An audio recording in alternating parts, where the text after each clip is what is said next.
स्वागत आप सभी का ब्रेकिंग न्यूज चैनल में एक बार फिर से। तो आइए जानते हैं देश दुनिया की तमाम बड़ी खबरों को। पर उससे पहले आपसे निवेदन है कि आप इस वीडियो को लाइक कर दें, शेयर कर दें ताकि हमारा हौसला बढ़ता रहे। देश में कोरोना संक्रमित मरीजों का आंकड़ा 43,000 के पार, अब तक 1400 लोगों की मौत। जी हां, आपको बता दें कि देश और दुनिया में कोरोना के केस लगातार बढ़ते ही जा रहे हैं। ताजा आंकड़ों के मुताबिक देश में अब तक 43,000 संक्रमण के मामले सामने आ चुके हैं। एक्टिव केस 29,943 हैं, जिसमें से अभी तक 1400 लोगों को अपनी जान गंवानी पड़ी। वहीं इसके बीच अच्छी खबर ये भी है कि अब तक 11,995 संक्रमित मरीज ठीक भी हो चुके। भारत में सबसे ज्यादा कोरोना संक्रमित मरीजों की संख्या महाराष्ट्र में है, जहां 13,000 मामलों की पुष्टि हो चुकी, जिसमें अब तक 553 लोगों की मौत हो गई। दूसरे नंबर पर गुजरात है, जहां 5,613 संक्रमित हैं और अब तक 298 लोगों की मौत हो गई। तो वहीं दिल्ली संक्रमण के मामले में तीसरे नंबर पर है, जहां 4,665 मामले सामने आए हैं और 65 लोगों को अपनी जान गंवानी पड़ी। राजस्थान में 3,038 संक्रमित हैं, जिसमें से 78 की मौत हो गई। वहीं तमिलनाडु में 3,048 मामलों की पुष्टि हुई, जिसमें 32 की मौत हो गई, जबकि 1400 ठीक हो चुके हैं।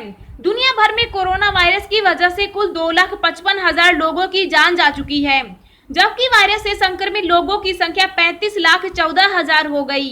इनमें एक्टिव केस 21,48,000 हैं और खुशी की बात यह है कि अब तक 11,35,000 लोग ठीक हो चुके हैं। अगर आप भी चाहते हैं कि भारत में फैली महामारी जल्द खत्म हो जाए, तो इस वीडियो को एक लाइक जरूर करें।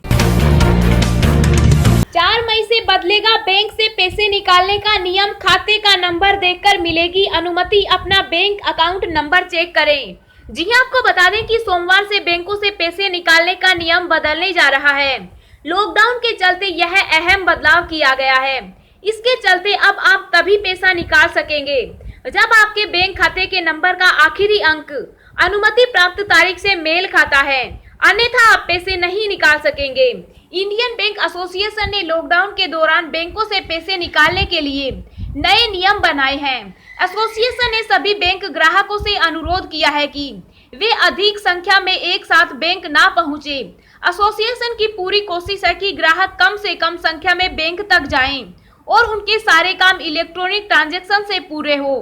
भीड़ जमा होने से रोकने के लिए और सोशल डिस्टेंसिंग का पालन करने के लिए अब बैंकों ने पैसे निकालने के लिए कुछ तारीखें दी है। यह व्यवस्था खाता धारक के बैंक खाते के आखिरी डिजिट के आधार पर तय की गई है।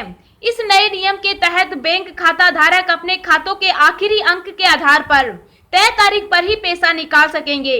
हालांकि यह व्यवस्था फिलहाल केवल 11 मई तक के लिए ही लागू है।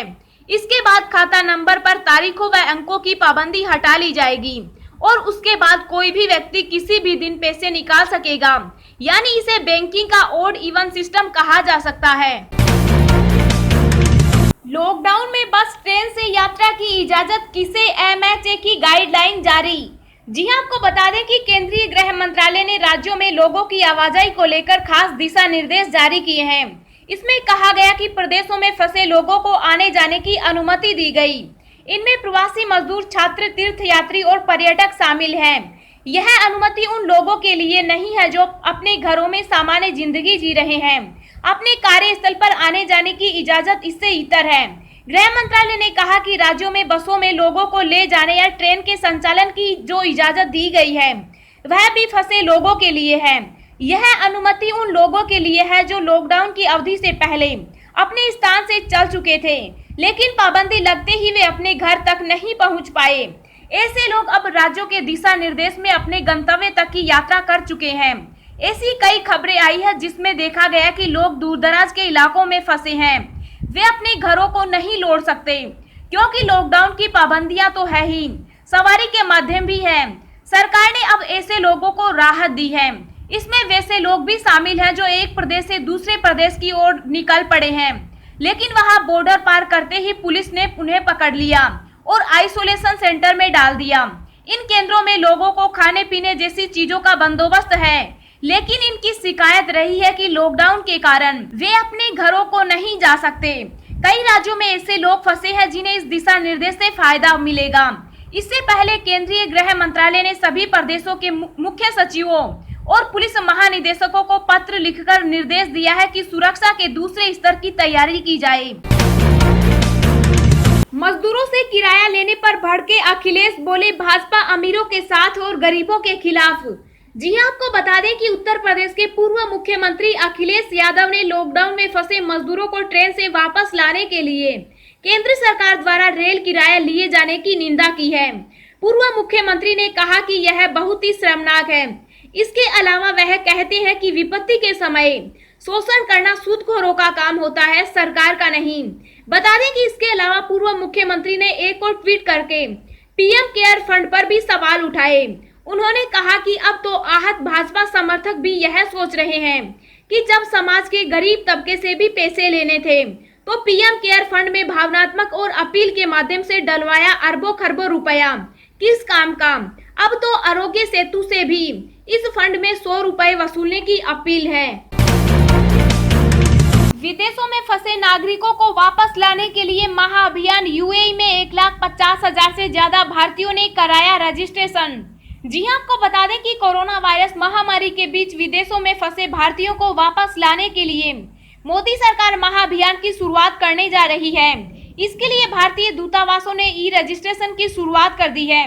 केवल संयुक्त अरब अमीरात में 1,50,000 से अधिक भारतीयों ने घर वापस आने के लिए अपना नाम रजिस्टर किया है। उन्होंने बताया कि शाम 6 बजे तक हमें 1,50,000 से अधिक रजिस्ट्रेशन प्राप्त हुए। उन्होंने कहा कि इनमें से 1/3 बेरोजगार हो चुके हैं और इसलिए घर वापस आना चाहते हैं। विपुल ने बताया करीब 40% आवेदक श्रमिक हैं और 20% पेशेवर। 25% लोगों ने देश वापसी की वजह से रोजगार छीनना बताया है। करीब 10% आवेदक टूरिस्ट वीजा धारक हैं जो लॉकडाउन शुरू होते ही विमान सेवा पर रोक की वजह से यहां फंस गए हैं। अन्य आवेदकों में मेडिकल इमरजेंसी, गर्भवती महिलाएं, स्टूडेंट्स आदि शामिल हैं। कमलनाथ ने कहा एमपी में राशन नहीं शराब की दुकानें चल रही। जी हां, आपको बता दें कि मध्य प्रदेश के पूर्व मुख्यमंत्री कमलनाथ ने कहा कि इस समय प्रदेश में राशन की दुकान नहीं चल पा रही, लेकिन शराब की दुकानें चल रही है।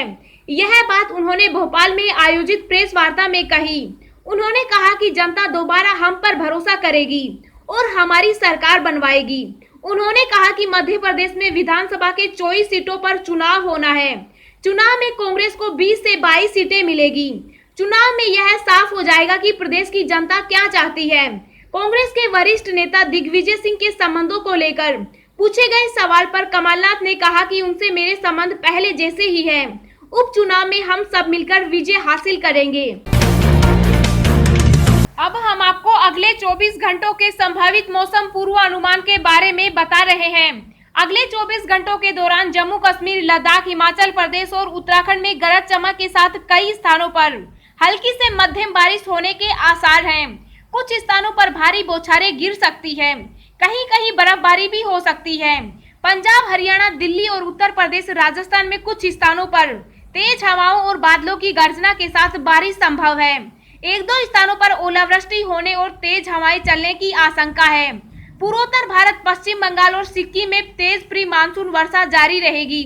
केरल, आंतरिक तमिलनाडु, तटीय कर्नाटक में हल्की से मध्यम बारिश और तटीय आंध्र प्रदेश में 1-2 स्थानों पर हल्की वर्षा हो सकती है। मध्य महाराष्ट्र, आंतरिक कर्नाटक, बिहार, झारखंड और ओडिशा में 1-2 स्थानों पर हल्की बारिश हो सकती है।